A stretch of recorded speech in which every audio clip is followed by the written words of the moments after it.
Hey guys, this is Milgauss1349 bringing you the Zelos Aurora Field Bronze from the start of 2025. So for those of you that just want the short answer, here it is. TLDR, this is my first entry into Zelos as a brand and my first Miyota 9 series as well. I've been skeptical of both up until this point, but a gorgeous $399 US bronze enamel hammered teal dialed magnetic resistant daily was just too tempting, and the short answer is I really like it. Despite being an exercise in vendor management and parts assembly, this watch is absolutely brilliant, and my only real criticism is that the matte chapter ring is so out of place with the other high quality appearance of all the other parts that it really lets down the overall package. Thankfully, you'll almost always be too busy appreciating the beauty of everything else to notice it really all that much. Overall, this reminds me of the Omega Seamaster Planet Ocean SMPO in 42mm and Sedna Gold that I had several years ago now. Very similar look to it, although this, of course, is in a very, very elegant bronze. And this is much more flashy than the SMPO ever was. So, for some context, for those of you not familiar with Zelos as a brand, right, they're a limited release business model. It's kind of like crowdfunding, where a month before they launch a product, they put out a bunch of marketing, they send out some demo watches to reviewers, and then after that, they have a limited run of watches. They typically sell out. People that know about the brand and the quality and what they do scoop them up, specifically the Aventurine and the Meteorite models. In this case, you can still find two of the 38mm models at the time of recording available post-release for regular purchase until they sell out. This one was each of these models appear to be released in quantities of 150, though it's not advertised on their website. When researching this before committing to trying the brand and the specific model, there wasn't a lot to go off of.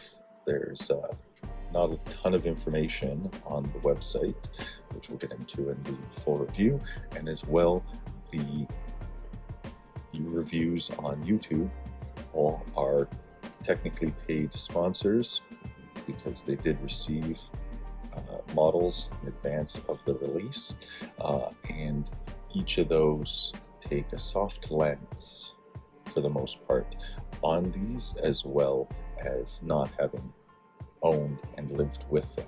So it was a little bit difficult researching it, but at the end of the day, I'm very happy that I committed to this and adding another 3-hand micro to my collection. So let's look at the dial. The dial, of course, is the star of the show and the centerpiece of this watch. It's a enamel coated teal hammered dial and looks absolutely gorgeous and really demonstrates true value here and where they put their money, which is in a great place. You'll see that it is a mixture of applied indices as well as printed indices on the central dial disc with printed on the chapter ring. One thing that stood out to me was the handset. The handset, specifically the hour hand, is very close, sits very close to the main disc, and the handset itself is stacked very closely together. Very interesting. My biggest point to improve on this entire package, and arguably my only real piece of criticism for this entire package, is this chapter ring. The chapter ring is done in a matte black, whereas the central disc here is done in a high gloss finish, right? With the central disc having that enamel coating. What happens with that is that you have a high contrast or a stark contrast between the two, and it is extremely noticeable, and it really makes the matte chapter ring look out of place, especially with the rest of the package, with the case and the bezel, and it really takes away from what is otherwise a superlative execution. So my suggestion to Zelos would be give the chapter ring a gloss finish as well, or do something else very creative. I'm sure you can brainstorm a solution to this, but quite often when you do look at it, if you look at it for too long and your eyes catch that outer ring, you see the difference, and it really takes away from what is otherwise a superlative package. So one thing you don't really get in the rest of this video is that the outer edges, because this is teal, give it a green hue, which aligns with the green tones of the C3 Luminova that you find, particularly in the printed applications, whereas in the applied indices, it's the Super C3 Super Lume is slightly lesser. The outer chapter ring is definitively white printed with the BGW9, but I thought since I was out that I would take a quick video and just explain this green tone here. Looking inside the watch at the movement, it is again a Miyota 9 series that powers this without the date, and it is a true no date movement. But when you pull out the stem, you can almost feel where the date was. It's very interesting, the feel to it. Not a big deal, but it's something that I observed. As well, hand winding this, you can feel almost every gear of this watch as you hand wind it. And now I've had lived with numerous mid-grade STP11 and SW200 micros over the years, and those almost always run about +7 to +11 seconds a day, and none of them were ever a pleasure to wind. Which brings me to the accuracy of the Miyota that I received here, which has so far been fantastic. Out of the box, I was getting a sub +5 seconds a day, and that has been pretty much consistently my experience, with about +12 to 15 seconds every 3 days. And so I've been quite impressed with it. As well, it's unidirectional, but the weight of this case, you don't feel any rotor whirl at all, like you would say a Valjoux 7750 series. So very impressed with the movement so far. So moving to the case, it is a exercise in excellence in terms of machining. I'm going to guess CNC machining, but the sharp edges you see here are what you would expect from high quality machine manufacturing, and the finish, which is mostly brushed with some high polished, specifically around the bezel, is just fantastic. It looks like a red gold case. Now, of course, this is bronze. It is not red gold. So you can expect long term, if you don't take care of it, a patina to develop, especially in little nooks and crevices. And so I'll do a follow-up look at this watch long term to see how it demonstrate how it wears. But in the meantime, it hasn't started to patina. If I'll think back at my other bronze and steel alternative watches, looking at you, Tudor, some of those came out of the box already patinaed. And so this has yet to really develop a patina. I'm not a patina guy. That's not my thing. You could, of course, intervene and create your own patina. But yeah, very impressed with the material that they've used here and the execution of it. Going back inside for a sec, but also related to the case, I must say that the Faraday cage, the soft iron cage that makes this all anti-magnetic, which is a nice alternative to using fancy parts or anything in the movement, must add some thickness, plus or minus 2 mils. This guy sits on the wrist like a 15 mil thick Seamaster Planet Ocean, even though it says it's 12.2.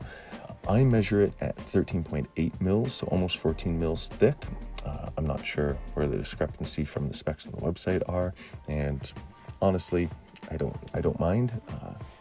However, be aware that this does sit on the thicker side. Thankfully, that's spread out across a reasonable lug to lug. Really sits comfortably on my 7.15 inch wrist. So let's just drop back into the case here, looking at some of the finer details, starting with the crown. It's oversized, like it's from a pro cloth, and in the marketing material, they specifically go out of their way to note that it's meant to be oversized on purpose because you can adjust it with gloves on, which I'm not sure in practice what you would be adjusting from the crown with gloves on that you couldn't take your gloves off to do, or would need to do, or couldn't do inside without gloves on. But hey, they mentioned it, so I'm passing it along to you. This said, it looks very much out of place as well, because the crown guards that are meant to protect it are significantly undersized. It's almost like it's not designed for the case that happens to be used here. So, and in a way, it almost takes away from an otherwise very much elevated and congruent package.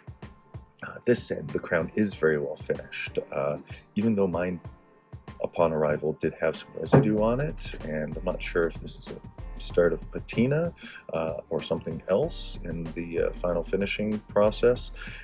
The crown looks great. It's well executed. I'm not sure. I kind of question if it is bronze rather than a plated steel, just because it has a different hue to it than the rest of the case and the watch does. This said, it might just be that the serrations catch the light differently, kind of like how bracelets often look a little bit different than the cases they're matched to. I'm not sure. I kind of question whether or not, again, it is bronze, but we'll see if it develops a patina. And of course, I could always just ask Zelos. So, this said, it is very well executed, and of importance when we're talking about micro brands that are doing a screw down crown. You're adding risk. People often view it as a feature rather than a potential liability, because when you have a small brand that is offering you a threaded crown that may or may not be coming from the same parts manufacturer as the threaded crown stem tube, right? Or if it's not executed well, you run the extra risk of that crown getting jammed up. So here, I'm very happy to say that this is luxury levels of perfect when it comes to screwing down the crown. Bravo on another aspect of this watch that is perfectly executed. So the case back. So it's not gold plated or PVD plated or coated, which I have in the past criticized other brands for. And here, well, it would have been a nicety. The price point that you're getting these, combined with the way the case sits over the case back, means it's not really that noticeable at all when I wear it. The engraving work here is also superlative. It's fantastic, and whatever vendor did this is absolutely brilliant, so bravo. Moving to some of the accessories now. We have the strap and buckle. The buckle is as high quality as they come. The strap doesn't smell of fresh vanilla, but has fitted lug ends and does the job well. I didn't want to wear this watch on the $199 US bracelet after the maintenance headache of my Tudor Black Bay 58 bronze. And while I'll have to report back on how the watch case itself patinas over the next few months, I would question if the case and the bracelet potentially being supplied by different vendors might patina in different ways and in different time frames. Something to consider. And yeah, otherwise, you know, taking a look at the bracelet with the fitted lug ends, of course, and keeping in mind that you can't do any worse than the Black Bay 58 bronze. If you're into the look with the bracelet and you're okay with adding $199 US to your purchase, I would say give the fitted end link version a try. Okay. Otherwise, I'd recommend opting for a $20 Amazon red gold plated special like this one I have here, which blends well given the finishing cut of this case. Finally, let's take a quick look at the accessories. This came for the price with two. One is the warranty card, which is in metal, which is the first time I've ever had a metal warranty card, which I thought was pretty cool. And the second was the watch wrap. Both are very high quality. I imagine they must be buying these in some sort of volume to get them for a steal to be able to offer them with a low-cost product like this. But they're fantastic. If you don't have a watch roll, hey, it's more functional than a giant wood box or plastic box or, you know, some of the stuff you get these days. So yeah, nice classy touch. And on the note of the warranty card in metal, very cool.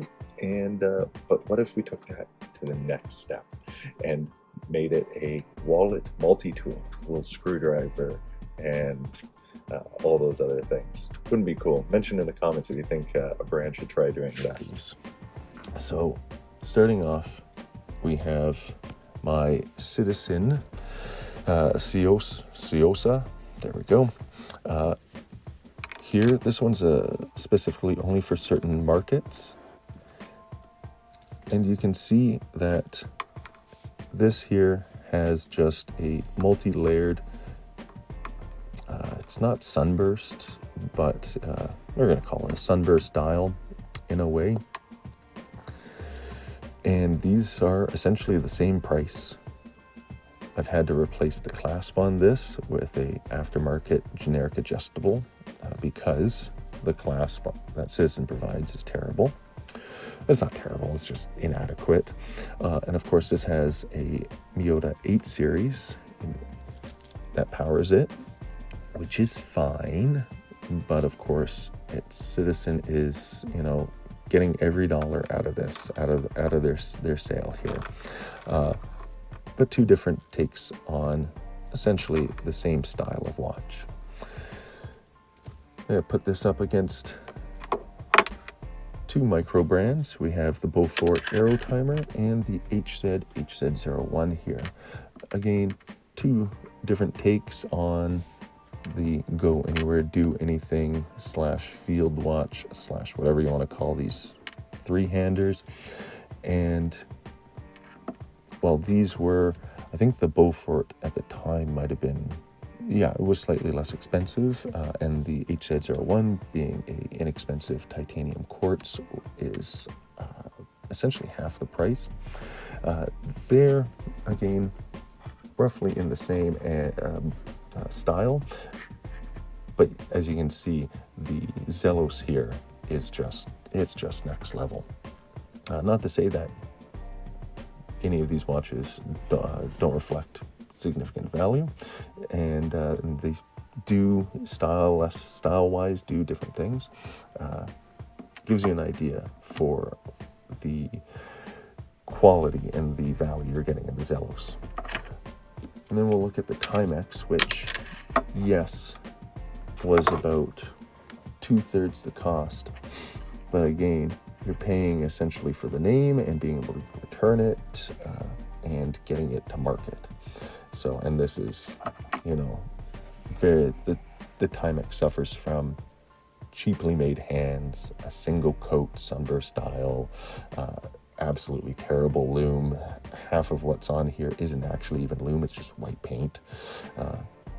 It has its charm, and this of course is a Flieger style 3-hand. And then finally, one thing I wanted to do was bring in my last generation LUC Pro 1 GMT. And of course, this is the price of this is in a different world.